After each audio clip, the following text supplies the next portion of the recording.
Welcome to USA Global TV and Radio, where our mission is to provide education, entertainment, hope, and inspiration. USA Global TV and Radio connects you with experts and audiences all around the world every single day to help you succeed in business and to live a richer life. Visit us at usaglobaltv.com to learn about career and life-changing training and mentoring programs like the Listening Mentor. Subscribe to our newsletter to stay informed about our special programs and offers. Discover how you can become a guest on one of our shows or a host or producer of a USA Global TV and Radio show of your very own. That's USA Global TV and Radio, where the doctor is always in.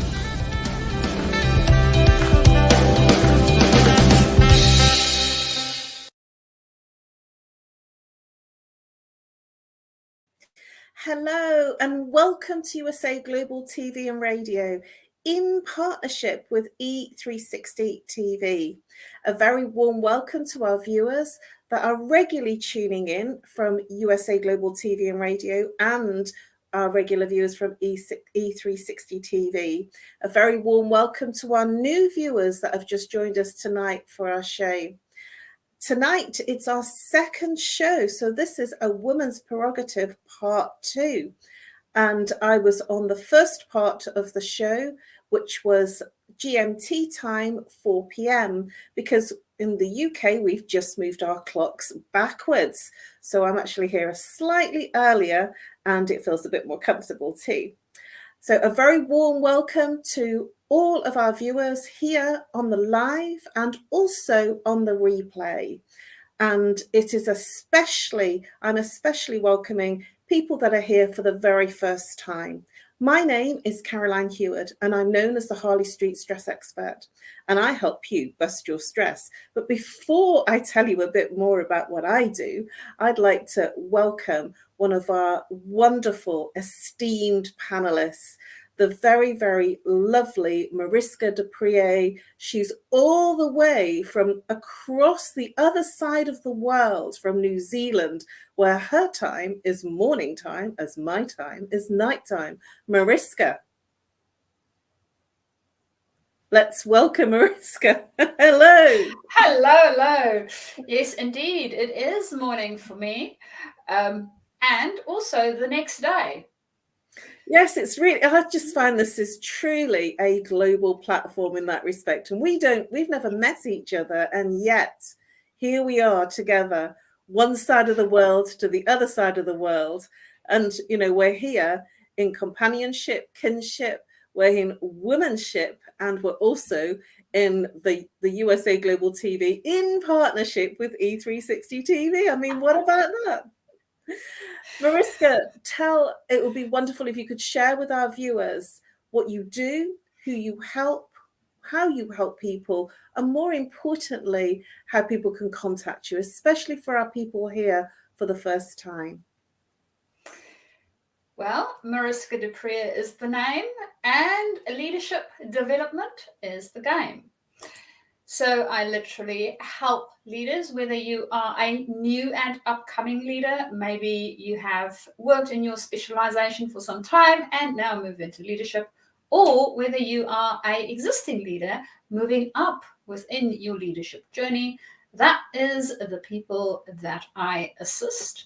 And I, of course, love my engineers because I come from an engineering background myself. So if that feels like you, yes, I can help you bring a little bit more humanness into your space. I know for us within the engineering space, it's very logical and we try to, well, sometimes logic people into doing what we need them to do. And it, unfortunately, does not work so well because human beings do not enjoy being logicked. We also have a whole bunch of other things to take into consideration, such as emotions, to name but one.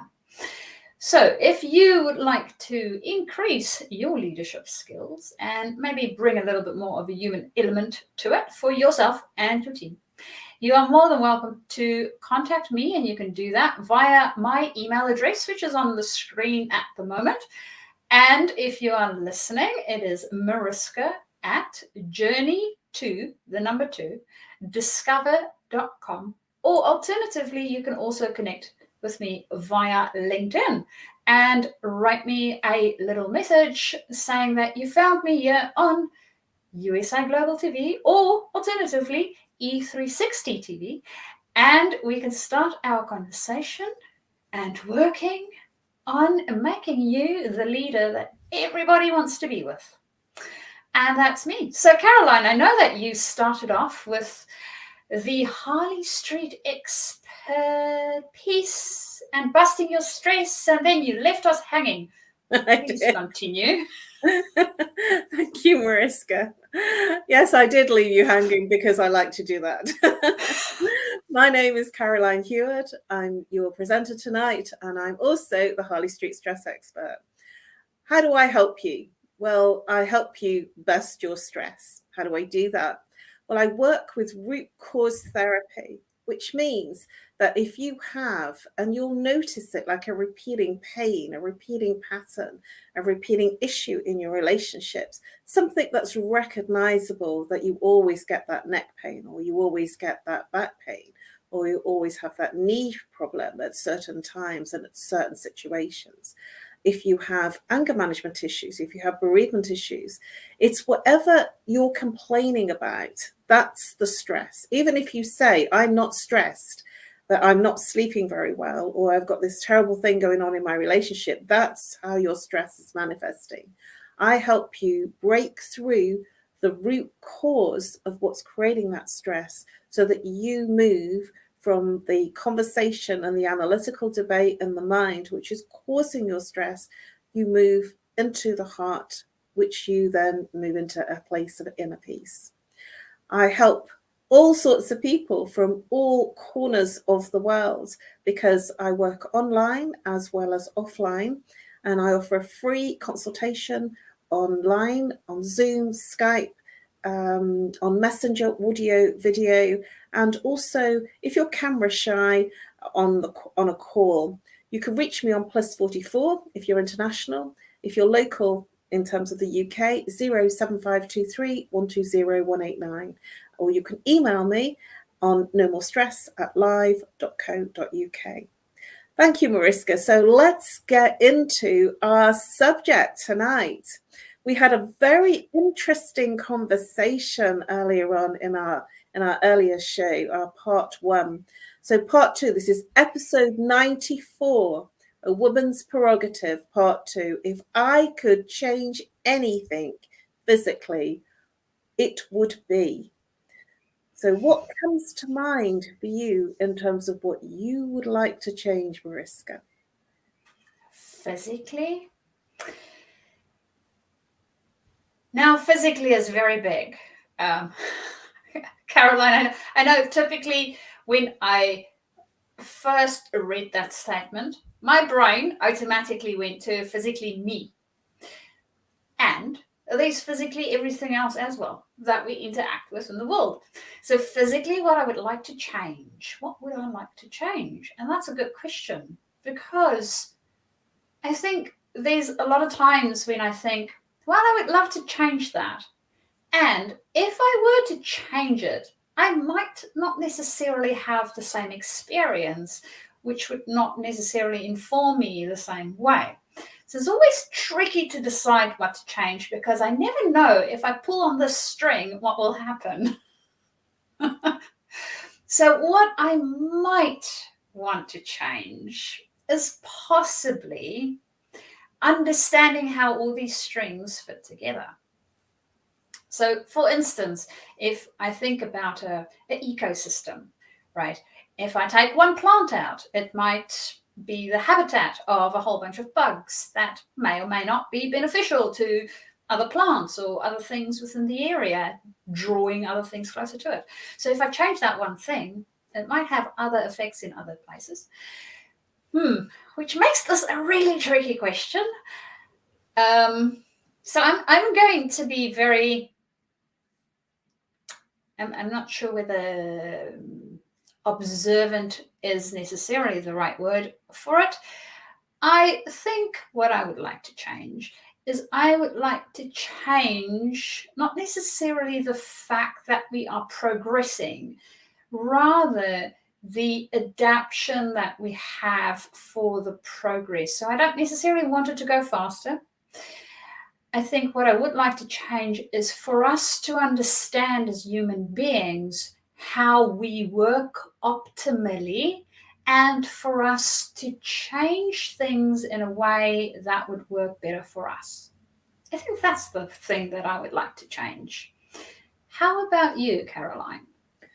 Woohoo! I hadn't thought about it like that. Whoa. I'm on a constant learning path. So that's really interesting that you bring that up. I'm constantly renewing skills and learning new ones, and I'm moving in that trajectory of moving upwards and sideways. So I haven't really stopped for many, many years. Ever since I left school, there's always been something that I'm doing that's pushing my edge and my edges, and that's been interesting for me, which is what you're describing. So from my perspective, I feel that that's a really wonderful way to look at what you would change, and at the same time, I'm going to say that's almost moving my edges out for my exploration. So I'm a bit of an explorer, not in terms of physical countries. I'm an explorer of mind, body, experiences, meditation. So that's where I'm getting my thrill seeking from, essentially. And that moves me, that actually has changed and made me grow into the person that I am today. So it's lovely that you've mentioned that, because I find that that's really fascinating in terms of understanding where it all is. I'm still exploring. What would I like to change? Well, I've been thinking about this quite deeply. And one of the things that I would like to change is that I've always found it very challenging to see that in the West, we seem to have, and we're sort of struggling at the moment in terms of, the cost of living crisis that many of the Western countries are facing right now. So maybe this isn't as relevant, but what I have seen is the desolate poorness of some countries, famine in some countries, where the West has everything. It has everything that you can buy if you have the money, and everything that is on tap. Whereas in some of the poorer countries, it's almost like they have nothing. And I would like to, if I could physically change it, I would like to change that vast difference into there being enough food for everyone, and there being enough resources for everyone to be comfortable, to be warm, to be sheltered, and to be fed and watered. I know that might sound like a huge thing, that's something that if I could physically change that would be absolutely unbelievably wonderful for me. And that's one of the reasons why I followed Mother Teresa in terms of the work that she did, because she had everything and yet she decided to live with virtually nothing because she wanted to give to the people that had nothing. So what are your thoughts on that, Mariska? I think one of the things, as you were mentioning, the resources, and especially when we think about people that do not have necessarily the things that people in the West might have, or that others might have, right? We even have people that is in our own countries, in those places where most probably you're too scared to go, that do not necessarily have all the benefits that everybody else does. And one of the things that I always think about is the element of what it is that they might have that people that think they have everything don't. And elements that come up for me within that space is that the human connection, for those that do not necessarily have as many material things, have a tendency to be a lot deeper. And it's a different way of having. So by giving them what we see as material, and I'm not talking food and water and basic needs, I'm talking about all the other extravagant stuff that people have a tendency to accumulate over time. By being able to give them that, it might take away something else. And that's going back to the string pulling. I never know what it is that, okay, if I'm going to do this one thing, right, help them out with this one thing, how is it that it will affect the rest? And also the concept around teaching them to fish instead of fishing for them. So I'm a very big believer in teaching people to fish.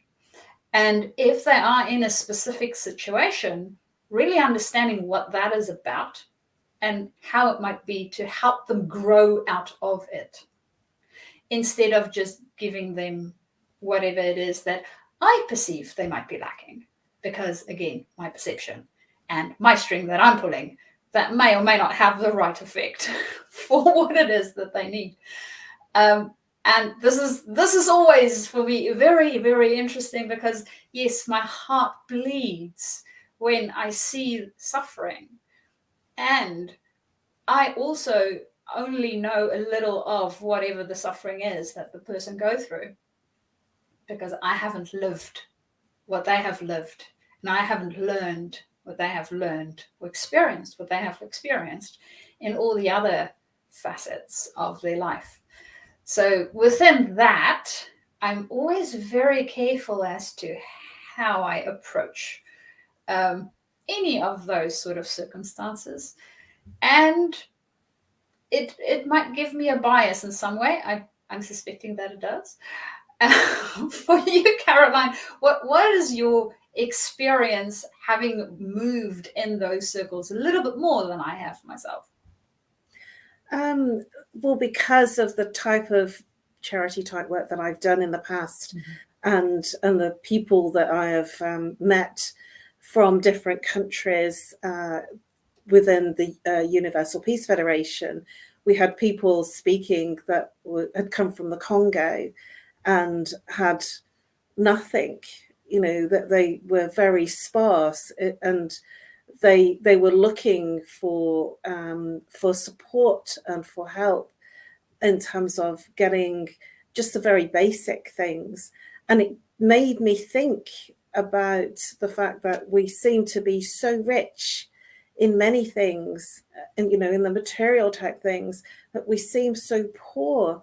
And you're absolutely right, this heart connection, sort of person to person, connecting to the spirit of the person is something that I feel in the West we seem to be, as a global, as a collective, we seem to be lacking.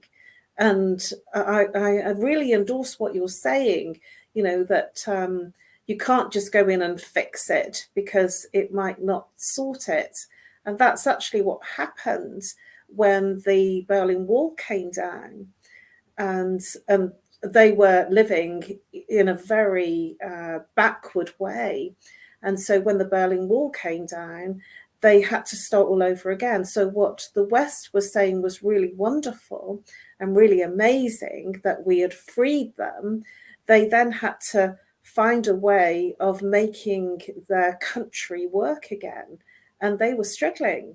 So what you're saying is absolutely poignant to this, that something in our mind's eye and in our heart that we want and we visualize to be wonderfully beneficial to someone else and another part of the world might actually not be what they want or need. It might be something else. So I really, you're making me think here, because I hadn't thought about the Berlin Wall, but I remember, they were revisited after the Berlin Wall came down. There was jubilation and celebration, and then there was demise. So the physicalness, and that was a real physical thing, the Berlin Wall, to come down, it was hugely significant, and yet it caused a controversy, sort of a catastrophe for the people, because they were so behind in terms of the technology and the way that the West had moved on. So yes, you're giving me some food for thought here, and our viewers too. So there is something else that you've touched on it in terms of the people. I would really love to physically change our connection to our hearts, to our own inner peace, and that's something very much part of my purpose and my mission, to move people out of the strain and the stress of the mind, because in certain countries, in the indigenous tribes, they're not in their mind at all. They're in their hearts. They're in the things that they do. They're very sensory. They're very, with the sun, with the moon, with the seasons. I feel the West kind of forgets it until it's very cold. You know what I mean? I just feel that we've got lost in our technology. And I wonder whether, if I could change something physically, that we had a bit more balance with the technology, that we weren't so into our screens, especially very young children, that we had a bit more of a balance so that they could explore and be children, and at the same time have the luxury of having the resource of the tech and still being able to explore like I did when I was a child. What are your thoughts about that? It reminds me of the movie WALL-E. Don't know if you've ever watched the movie WALL-E. So, well, my two twins used to be little. And of course, then and now, I love any animation films. And WALL-E to me is a little bit what you talk about around technology and screens, because initially the intent of them building their spaceship was to help people live in space quite successfully. And then after the world has been cleaned up, because they made a big mess of it, they could go back. And they had these chairs that they had that you could float around on and sit next to the pool and do all these activities. And everybody ended up, well, occupying a chair and only sitting in front of their screen. So literally, I don't know, pretty much what's happening today with everyone. So it's very interesting how we have things that we initially design it to help us, right? Even plastic, initially, great invention. We designed it to help us. We had an intention for it. And then it morphed into this not necessarily intended and horrible sort of thing, because it had these other consequences that we never thought of before. And going back to that string pulling, you never know if you're going to pull on that string, what's going to happen, right? So that's part of life, which is exploring and finding out what happens. And also being conscious of monitoring what's happening and needing to change it. And to your point, Caroline, around the going back to ourselves, our heart, I am so with you on that. People definitely, we forget that we are not a head, that our body, the only function is for it to drag the head around, right? That's not what you have a body. The body takes up lots more space, and there's a reason for it. And we forget that it actually gives us a whole bunch of information. And there's so many other things that's happening for us that we have totally disconnected with. I've read research the other day that some people these days do not even notice their body anymore. They have disassociated with their physical body so much that they don't feel their feelings. And if they were to hold a pen in their hand, They might not even notice when they hold it a little bit tighter or a little bit looser as they go through their stress responses. So that just, it tells me personally that our physiology is crying out for us to put our screens away just a little bit so that you can notice your humanness again. You came into this world for a reason, to be human, fully human, and experience it as human, not as a head. Please, not as a head. So, Caroline, I don't know about you. What's your observations? I am so with you on that. My whole thing is about moving people from head, where all the conversation, all the thinking, the debate, the philosophical, all the researchical, you know, all the analytical debate, it goes on up here. But when we're born, we're not born into that mind. We're born sensory, breathing and experiencing from a sensory space. And I feel that, you know, it's impossible to live, to experience life in the true way that I believe we were meant to live if we're in our head, if that's where we reside. And that's actually the nature of one of the things that I really do with clients and with people that I see, is that I move them from that crowded conversation, you know, that mindfulness to mind emptiness. You know what I mean? I even have a skit on mindfulness because my clients don't want to be any fuller in their mind. They want to be empty. And so, yes, that's my mission, because that's who I used to be.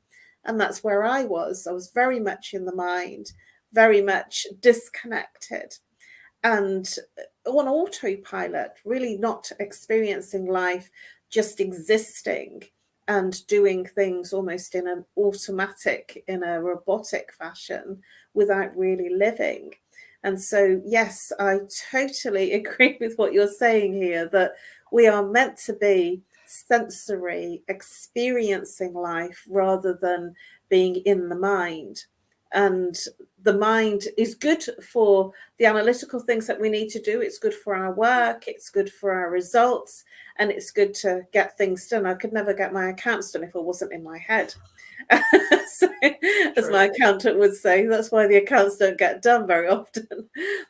I do believe that there is time, that there should be time dedicated for us to let go of all of the stuff that we feel we need to be, and to come back to who we were meant to be.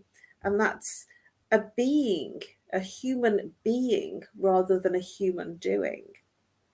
And my philosophy on that is that in the Victorian times, they used to switch off. They would have a nap and they would go to bed in the twilight evening, and then they would get up again, and they would be up at about 1-2 o'clock in the morning for a few hours, and then they would go back to bed again. So they didn't have this whole night of sleep. They would have two halves, and they actually were less stressed because of the way that they were being in their lives, rather than thinking the way that they felt that they should be. They were being. I mean, in the sunny, hot climates, they have siestas. I wish we had them. They actually go to sleep, you know, during the day because it's too hot. So there's something else I'd like to physically change. And I'm going to get a little bit, you know, sort of physical now in terms of personal. I'd love to physically change the few pounds that I seem to gain when I look at a nice Danish pastry or a custard donut. I would really like to, because, you know, there's a saying in the UK, I don't know whether it's more widely known. They say 2 seconds on the lips, forever on the hips. Have you heard that? Yes, I've heard that one. And me, I just have to look at it and that's it. I gain it on the hips. So that's something I'd like to physically change on me. I'd like to be able to eat those tempting desserts and yet not get it on the hips. So what about you? How do you feel about the delicacies of food? Oh, the delicacies of food, and they are so yum. And I agree. I don't quite have the looking problem, so I can still look at them. The lips problem is a little bit more. My bigger problem is the fact that I really love pastries. Not good. Pastries, my body and pastries do not really like each other. So my mouth might like them, but the rest of me do not. And that is a constant struggle for me and said body that is not in agreement about the pastry problem. So, well, I do have to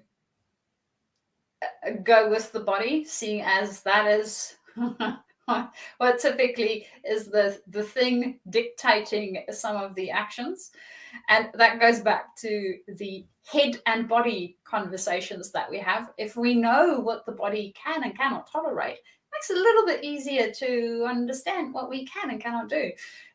Looking at the pastries, eating the pastries, or just avoiding them altogether.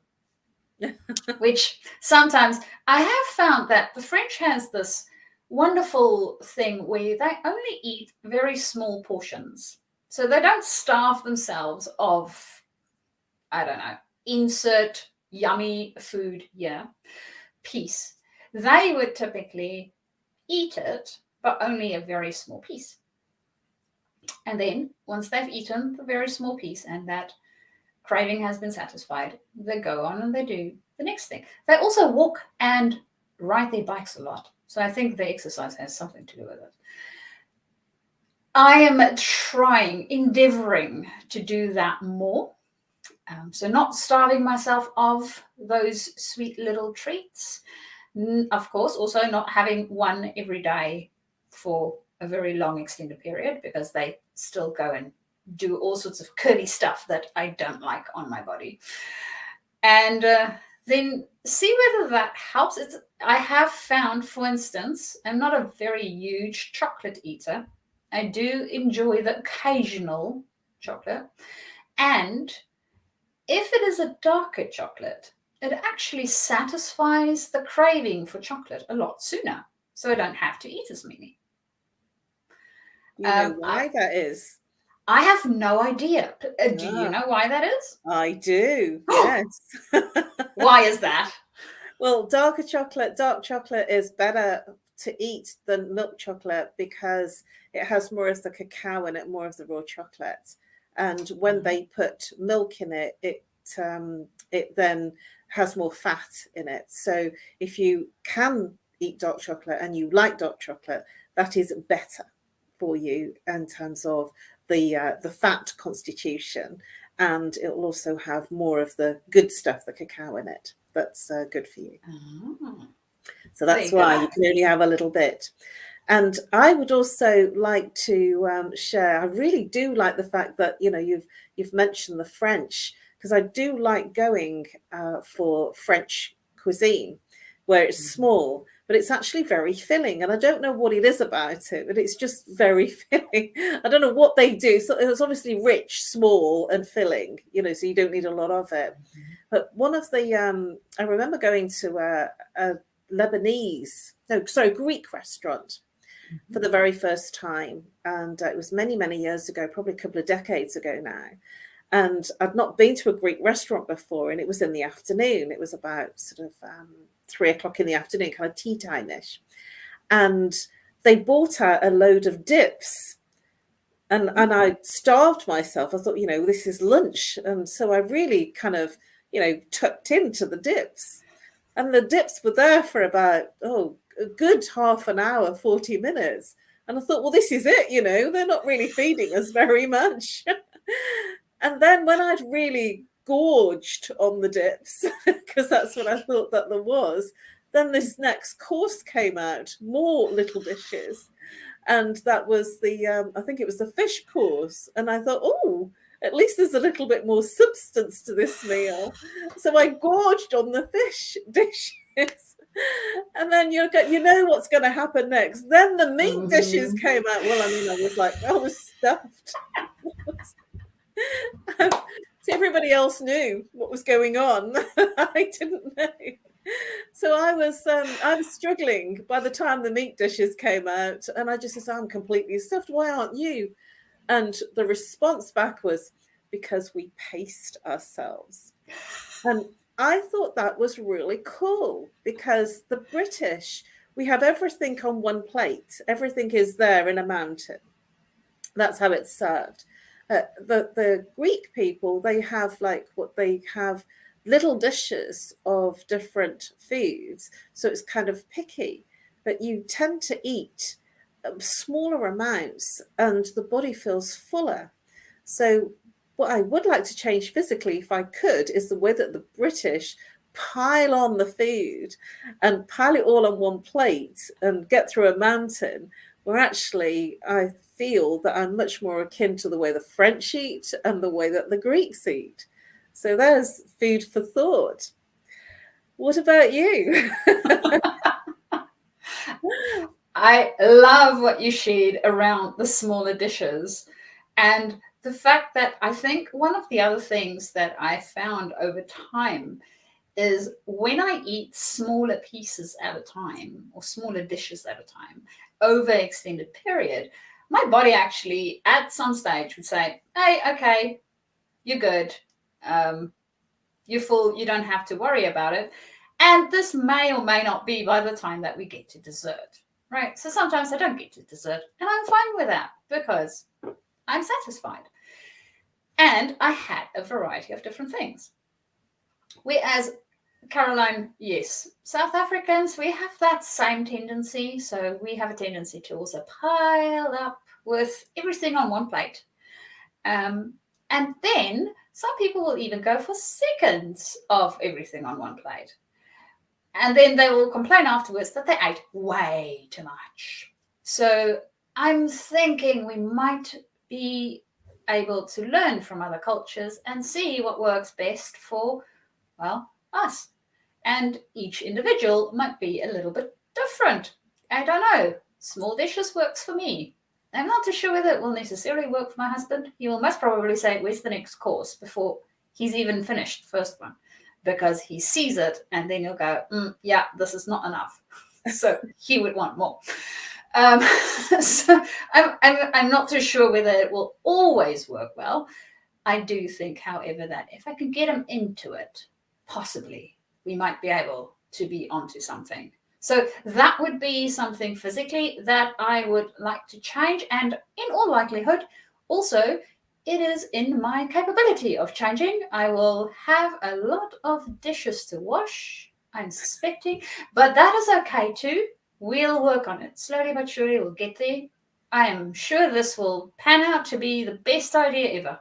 So thank you, Caroline, for reinforcing that piece for me. That's very helpful. That's cool. You know, we've had such a fun conversation and exchange tonight that we're actually pretty much at the end of our show. So I know, hasn't it gone quickly? So Mariska, will you give us a short, quick fire response to let our viewers know, especially the ones that are here for the first time, what you do, how you help people, and more importantly, how they can contact you? What I do, leadership development. So if you are a new leader or thinking about going into leadership, or you are already in leadership and you're moving up in the ranks and you need some more development. So how do you know whether you need development? Well, maybe you are having some conversations and it feels icky. Or it might be that you are having conversations over and over and over and over again, typically the same type of ones, because something isn't landing or not working the way that you think it should work, but evidently it's not. So if you're having any of those types of issues, please do make sure to let me know. And you can do that via my email address, which is mariska@journey2discover.com. Or alternatively, you can let me know on LinkedIn. Send me a direct message there and we can start our conversation. And that is my quick fire. So, Caroline, how about you? And it's always good, Mariska. I love it. I just love working with you. I love, sharing the platform and sharing the show with you. It's always fun. And we've had a really, really fun show tonight. So what do? I help people break through, literally bust their stress. How do I do that? I help them with root cause therapy. It's quick. It's really quick. You give me what the problem is, and I will identify the root cause, which means that it obliterates, because once you're in awareness, it obliterates the repeating pattern coming up, whether it be physical, emotional, mental, or behavioral. You will be able to identify where it appears in your life, because in awareness, that's at the point that you can change it. And I work with root cause therapy using chakra psychology, how the mind and body connects and what happens to the person physically, emotionally, mentally, behaviorally. And when there's an imbalance, that imbalance is the stress. It's whatever you're complaining about. How you can reach me? Well, like Mariska, I'm on all the platforms. Well, really, my favorite platform is Facebook. And I'm also on LinkedIn as well. So you can reach out to me on LinkedIn or Facebook. You can also reach out to me on email, which is nomorestress@live.co.uk. Call +44 if you're international. If you're local, 07523 120 189. If you have any type of stress, I offer a free 30-minute consultation on Zoom, Skype, Messenger, audio, video, and if you're really camera shy, on WhatsApp or phone call. So I'm here to serve you, and I look forward to helping you bust your stress. Right now, I want to actually say thank you, a massive thank you to Dr. Jacalyn, who is the unsung hero in tonight's show. She's behind the scenes, making me laugh at some of the things that she's commenting about. Dr. Jacalyn is really the star behind the scenes. She's producing this show and keeping me in high spirits of laughter when I've been sharing things and when Mariska's been sharing things. And she actually said that she can imagine me going really guzzling down all the starters, all those first things, appetizers, and then struggling to get through the rest of the meal. Well, when I share something, it's real. I really did it. I haven't done it since. It's been absolutely wonderful, Mariska. It really has. Thank you, our viewers on E360 TV. Thank you to all our viewers who have joined us across all the platforms. It has been my absolute pleasure to present this show today and share these wonderful insights. We are a Woman's Prerogative Part 2, and we are a women's show for women by women. Thank you very much, everybody, for listening, for being here. We look forward to seeing you here the same time. It'll be, actually, I think Eastern time will have changed, but it'll be midnight UK time, and I believe it will be Eastern time, 7 p.m. next Monday. I look forward to seeing you, Mariska, and our viewers who are here sharing and watching us here on the live and on the recording. A very, very warm welcome to everybody that's here for the first time, and I look forward to seeing you next week. And we are now going over to our wonderful sponsors who make this show happen. Thank you all. Good night.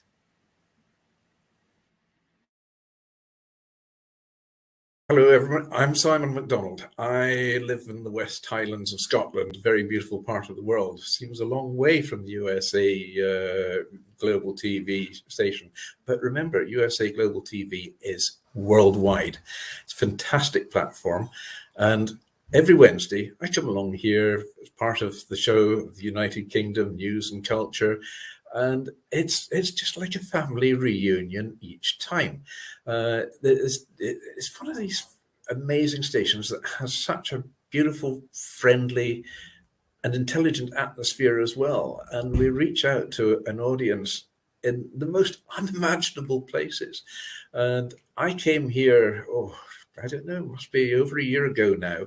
I was introduced by Dr. Philip Chan, and I met Ian Plum-Turner and Helena Chard, who are co-presenters on the show. And then Diane Floyd-Bem came along as well. And I mean, the five of us, Dr. Jacalyn, of course, who is our host and our mentor, has just made this show work so well.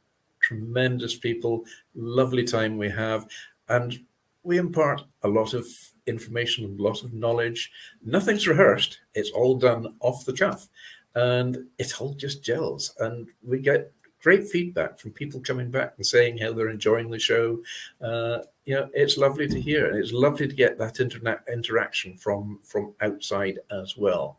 And we're all listeners, and some of us are elevated listeners as well. So we enjoy every second of it, and we hope you do too.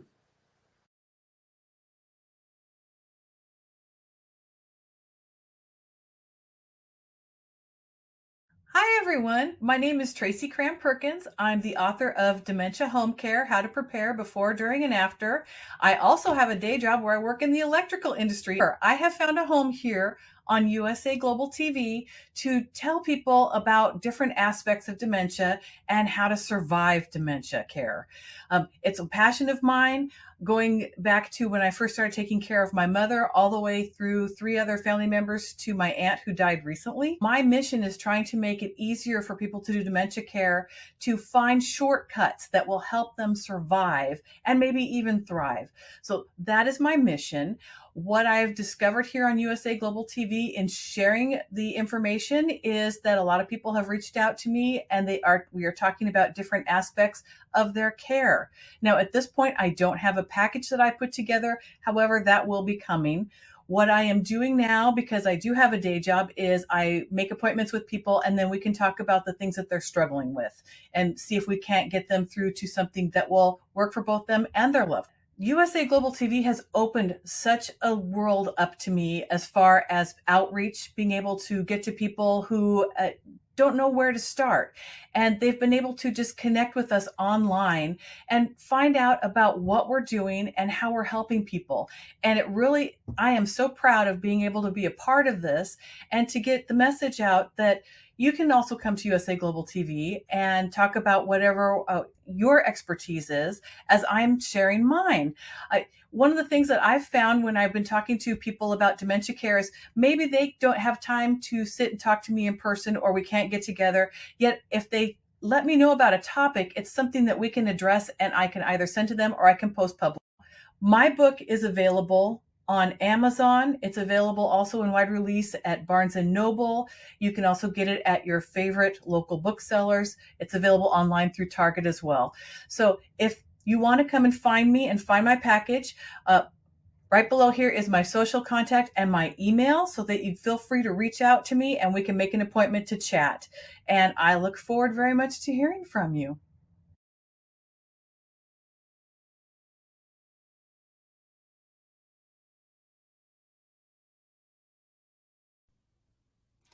Hi, I'm Kim Adele Randall. I am the co-host for Authentic Achievements, which is also the name of my latest book and the name of my business.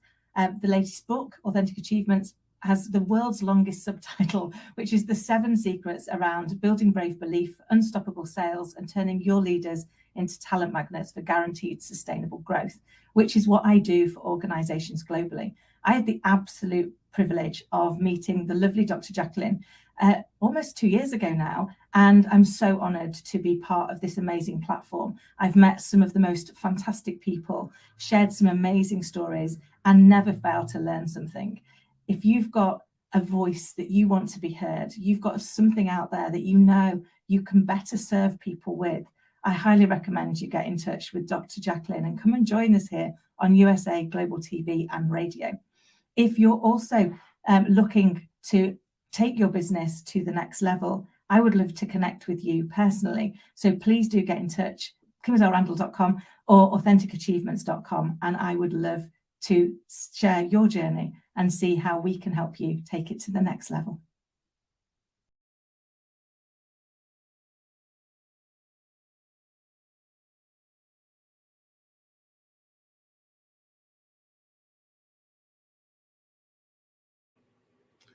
Hello, everyone. Hello and welcome. My name is Roland Friedl, and maybe as you can recognize from my accent, I'm Austrian, so it's a small country in the middle of Europe, in the heart of Europe. And yeah, I'm 59 years old. I'm a father and a grandfather. And from my business background, after my very short but very successful corporate career, I was the youngest member of board of directors in a huge business, in a huge company. I started my own businesses in different areas, in different industries, and I got a lot of experience, what is working, what is not working. And about 2.5 decades ago, I started a training, coaching, consulting company, Spartan Performance Systems, where I did and still do train and consult international huge businesses worldwide like Xerox and other big players in the world. So we do a lot of sales trainings and management trainings with my team in different languages. That's my main background in business. Besides that, I'm very engaged in men's work and also in the environment. That's my background, to make it short. So to be honest, I'm very curious about what's going on in the world. I love to learn. I love to travel. So my huge passion is traveling. Right now, as you can see the background, I'm sitting in my motorhome. So after 14 years living on a beautiful island, I decided to move into my motorhome and travel to Europe and live and work from my motorhome. So, and I got engaged to USA Global TV and Radio actually a year and around 9-10 months ago. A very good friend of mine, he contacted me and asked me if he can invite me for an interview on USA Global TV and Radio. I guess the show was called The Journey of My Life. And to be honest, in the beginning I said no, because I had very bad experience on interviews in my business careers. I did it twice for a TV channel in Austria. And then they cut it and edited it, and at the end, my comment was totally different than to the reality I said. So I said in the beginning, no, but I trusted this guy, so I said, okay, let's do it. He told me I don't have to fly to the US, I can do it from my home. That was, at the time, this was his island in Mallorca. So, and it was an amazing, and a beautiful conversation. And then Dr. Jacalyn contacted me and asked me if I'm interested in becoming a co-moderator of a show. And so we started the Mallorca Connection, which is a weekly show on Monday, the Mallorca Connection. I got more and more involved. I became an elevated listener because I strongly believe it's important to listen first before you talk. And I had the chance to host and moderate and design my own shows like the Earth Show in the past, the Men shows. I became a talking head, an expert on business topics. So I hosted, moderated, I guess about more than 100, maybe 200, I don't know, idea, shows on USA Global TV and Radio, and I still do. And finally, we started the It's Your Healthy Lifestyle, a very good show, and we bring a new one on about the planet Earth. Yeah, that's a little bit what I'm doing here on USA Global TV and Radio. So why I'm doing this? First of all, I really love new medias. I love the platform. I love the work that this Dr. Jacalyn is doing to educate people. It's all about sharing, caring, and connecting and networking. And the benefit I got out of this in my personal experience, I learned a lot about myself, to be honest. I learned a lot about my strengths in moderating, in hosting, in talking live in front of a video camera. I learned a lot of myself, where my strengths, where my weak points that I have to improve. I met a lot of new interesting people. Some of them became friends of mine. Actually, after all, it's a hell of work, to be sure. Yes, it is, to be prepared to invite people for the shows, to find new topics, to do research on the facts. But I learned a lot about myself. I learned a lot about the industry, the media industry. I learned a lot about broadcasting, videos, interviewing. And as I said, I met interesting people, a lot of interesting people, and also made new friends where I'm very happy for that. So yeah, USA Global TV and Radio, it's the platform to connect. It's about sharing and caring. And for me, USA Global TV and Radio is a huge family, and I'm very thankful and grateful for this experience. And yeah, and for I guess the best is yet to come. Thanks a lot from Roland from Austria. Thank you. Bye.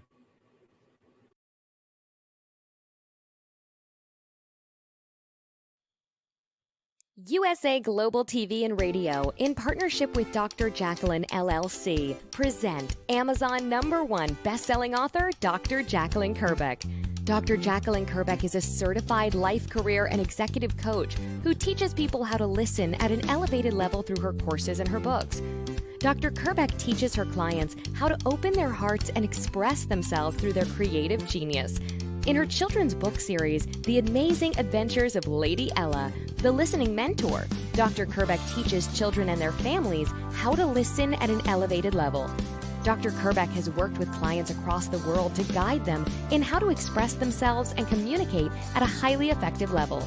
Join our team of elevated listeners so you can listen without judgment, without providing a solution, without interruption, and without stealing the stage.